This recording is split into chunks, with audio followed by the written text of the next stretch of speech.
ፈተና ነው።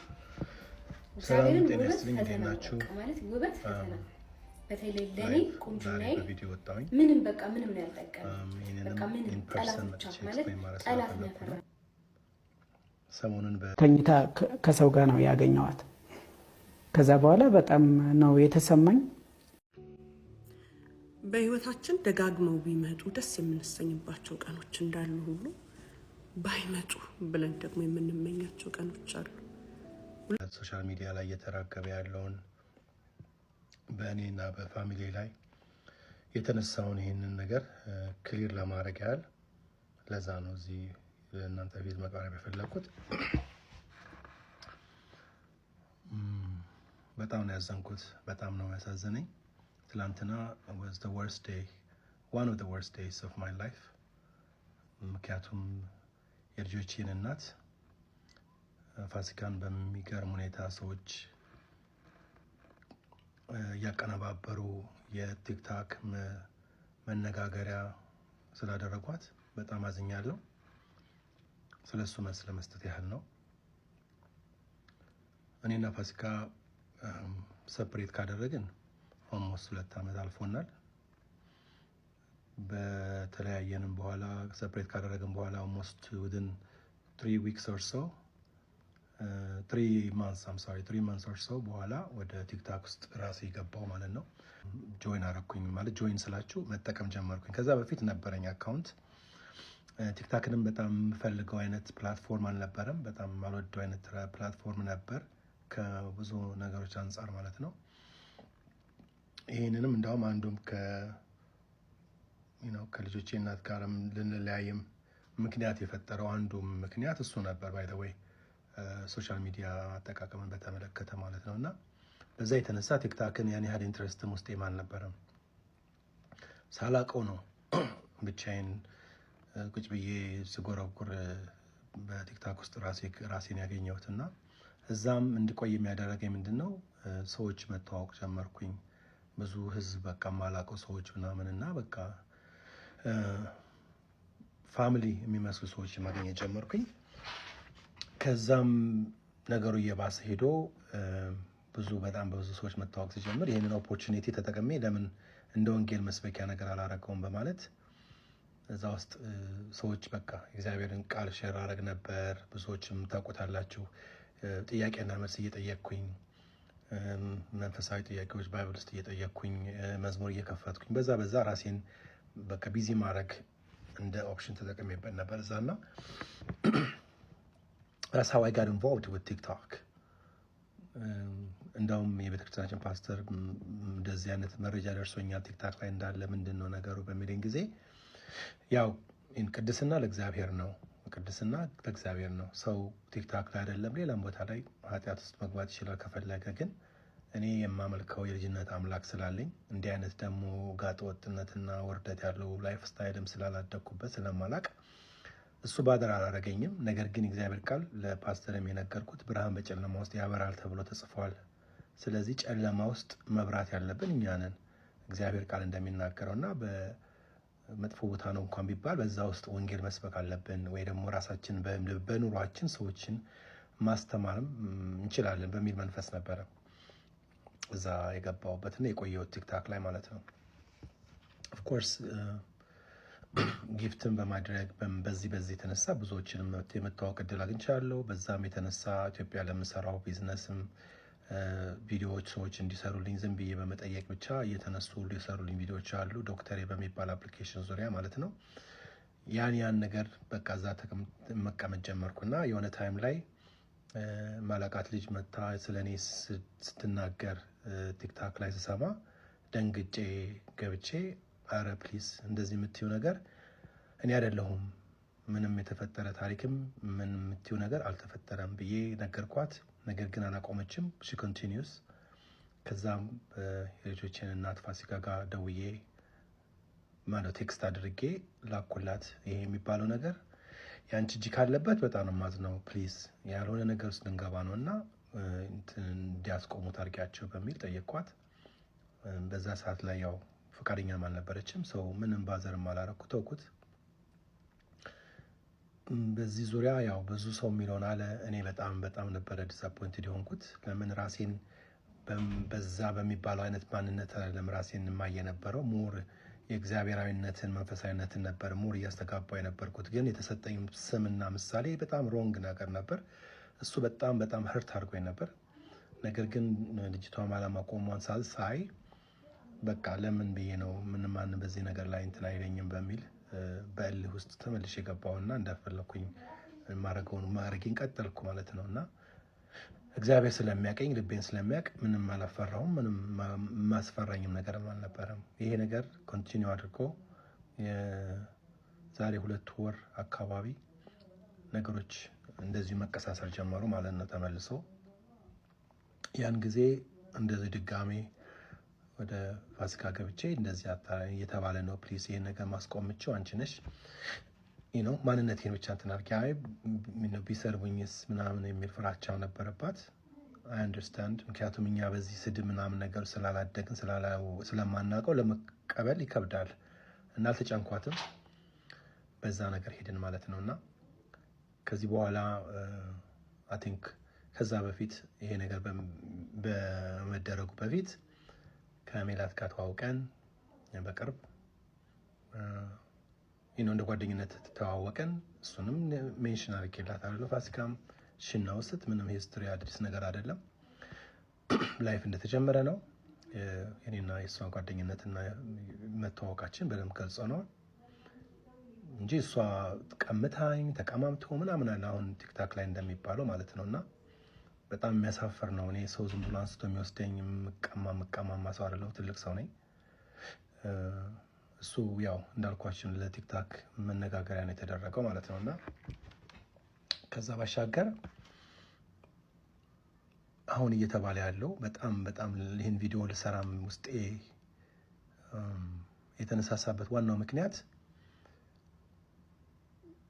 ሜላት ከቀድሞ ባለቤቷ ጋር ከተከበረው ደራሲ ዶክተር ይስማዕከ ጋር የነበረውን ኢንተርቪው የዛሬ 4 እና 5 ዓመት አካባቢ የነበረውን ኢንተርቪው እቺ ሰው ወጣ እሷ ነች ሜላት ማለት ያው ወደ ቪዲዮ ማዳመጥ ትችላላችሁ። ከኤርፖርት ስመለስ መጥፎ ነገር ያው አየኋት ነገር ብሎ የተናገረውን ኢንተርቪው አዝፍ ሜላት እንደሆነች ተደርጋ ነበር የወጣችውና ያ ነገር አስቆጥቷት ለዛ መልስ ነው የሰጠችው። ያ ደግሞ በዛ ጊዜ በነበረው የህይወት ጎዳና ውስጥ በቀድሞ ላይፍ ውስጥ የነበሩት ሴትዮ እንደዚሁ ልጇቸው ኢንቮልቭ ያደረገ ብዙ ግርግር የነበረባቸው ስለነበረ ለዛ መልስ እየሰጠች ነበር እንጂ ዳይሬክትድ ተደርጎ ፋሲካን እየተናገረቻት አልነበረም። ምክንያቱም እኔ ፋሲካን የማከብራት ሰው ነች፣ የልጆቼ እናት ነች። አደባባይ ላይ እንደዚህ መታ ማንም ሰው ሊያሰጣት የምትገባ አይደለችም። በጣም ነው ማዝነው፣ በራሴ ማዝናለሁ። እንደዚህ እሷ ወጣ እንደዚህ ስለተባለች ነገር ግን I tried my best actually ያ ነገር እንዳይደረግ፣ ግን ያው ሁኔታዎች ስላልፈቀዱ ሆኗል። ይህን ነገር ሜላት ስታውቅ እንደወረደች ከቪዲዮ ከላይቭ በኋላ ሰዎች ወጥተው ያን ነገር ሲያቀሳስሩትና የፋሲካን ፎቶ እየለጠፉ ሰደበቻት የጃሽዬን ምናምን እየተባለ የልጄን ስም እየጠቀሱ ሲያስነግሩ ከንፈር የሚያስመጥጥ ሰውን ቁስል የሚነካ እንኳንስ የኛን በጣም መጥፎ የሆነ ንግግሮች እየተነገሩ ሰዎችን ምስኪን እያስመሰሉ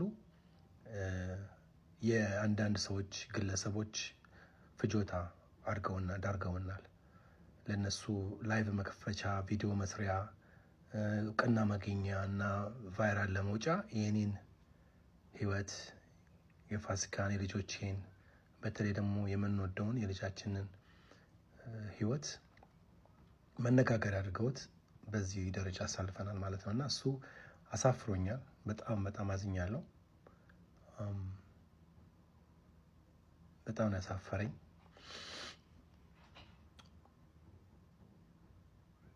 ፋሲካ ማለት ማከብራት መወዳት የልጆቼ እናት ነች። እንደዚህ አይነት ነገር ውስጥ ልትገባ የሚገባ ሰው አይደለችም። ብዙ አፕ ኤንድ ዳውን አብረን ያሳለፍነው ሰዎች ነን። የተከበረች ሰው ነች። ለእሷ የታሰበ እየተመሰለ እሷን ልብ የሚሰብር ቪዲዮዎች ነበሩ የተቀረጹት እኔ ቆሜ ፋሲካን አላሰድባትም ኔቨር። እንዳውም ዛሬ ከአንድ የታወቀ ቲክቶከር ጋር ኮሚኒኬት አድርጌያለሁ። ስለ እሷ አንዳንድ ነገሮች ተናግረዋል ተብዬ ሰምቼ አይቼ ፕሊስ አቁሙ፣ የልጆቼ እናት ናት እና ይሄ ለሷ አይገባም ፕሊስ ምናምን ብዬ አስቆሚያቸዋለሁ። ሶሪ ሰዎች ናቸው ኮሜንቴተሮች ናቸው እኔ አይደለሁም ብሎኛል ያ ሰው ማለት ነው። እና እንደዛ አይነት ነገር እሷ ላይ እንዲነሳ በፍጹም አላው አላደርገውም። እኔ ለእሷ ብቻ ሳይሆን ለልጆቼም ክብር ስል ማለት ነው በዚህ ነገር ላይ እንድትነሳ አልፈልግም። የልጃችን ማረፍ ያልበረደ ቁስል ነው ለእኔ እስካሁን ድረስ ያልበረደ ቁስል ነው። መጽናናት ስላለብን ሙቭኦን ማድረግ ስላለብን ነው ሙቭኦን እያደረግን ያለ ነው። ምክንያቱም እግዚአብሔር መልካም ስለሆነ። ከዚህ ባሻገር አንድ መጠይቃችሁ ነገር ፕሊዝ ቁስላችንን እየጠገናችሁልን አይደለም፣ ሀዘናችንን እየረዳችሁን አይደለም። ፋሲካን አገዝኩ ረዳሁ ብላችሁ የምትለጥፉት ቪዲዮ ስፔሻሊ ሮንግ የሆነ ኢንፎርሜሽን ወደ እሷ እየደረሰ ወደ መከፋትና እሷን ወደ ሌላ ነገር ውስጥ ሊከታት ስለሚችል ይህንን ቪዲዮ ባትሰሩ በጣም በጌታ ፍቅር እለምናችኋለሁ። እንዳልኳችሁ ነው ሜላት ስለዛ ጉዳይ ተናገረች። በመሀል ገብታ ደግሞ ስለ እሷ ኦፒኒየን በሚመስላት ሁኔታ ወላጆች የኃላፊነት የሴት ኃላፊነት ምንድን ነው የሚለውን ነገር በሚመስላት ሁኔታ ተናገረች። የራሷን ኦፒኒየን እና የራሷን አንደርስታንዲንግ ኦር ኮመንት ኦር ኦፒኒየን። ኦፒኒየኑን መቃወም የሁላችንም ኃላፊነት ነው። የሁላችንም ፍላጎትም ከሆነ መቃወም ነው። የሚደግፍ የሚቃወም መቃወም ይችላል። ግን ያንን ድምፅ ወስዶ የእሷን ምስል ተጠቅሞ ፋሲካን ተናገረች ተብላ ፋሲካን ፎቶ ዛሬ ለጥፎ መነገር በጣም ነውር ነው። በጣም የሚያሳፍር ነው። ይሄ ደግሞ እንደሆነ እንደተወራ ስንሰማ ወዲያውኑ በማግስቱ the same day I believe ሌላ ቪዲዮ ሰርታ አውጥታለች። ፋሲካ የኔ እህት ይሄ ላንቺ አይደለም፣ አንቺን መንካት አልችልም አንብላ እንደዚህ ማርጌ የምናገረው ምን ደርሰሽብኝ ነው ብላ ተናግራለች። ስለዚህ ከዚህ ውጪ ሌላ ታሪክ የለውም። እንዳልኳችሁ ከማንኛችሁም በላይ ለፋሲካ ምቀርባት እኔ ነኝ። ልጆች ያን ነገር ቢሆኑ ምደርሰው እኔ ነኝ። እሷን ነገር ብትሆን ምደርሰው እኔ ነኝ። ከኔና ከሷ ውጪ ማንም ለኛ የሚደርስልን የለም። አሁንም ሁልጊዜ ፋሲካን ብታወራት የምትነግራችሁ ነገር ነው። በምንም ነገር ማጎድልባት አይደለሁም። ሰው መለያየት ማንም ሰው ሊያጋጥመው ይችላል። እኛ እንዳንለያይ ነበር የሞከርነው። በማይሆን ሁኔታ በራሳችን መለያየቱ ግድ ሆኗል። ተለያይተናል። ይሄ ሴፐሬሽናችን የቆየ ነው።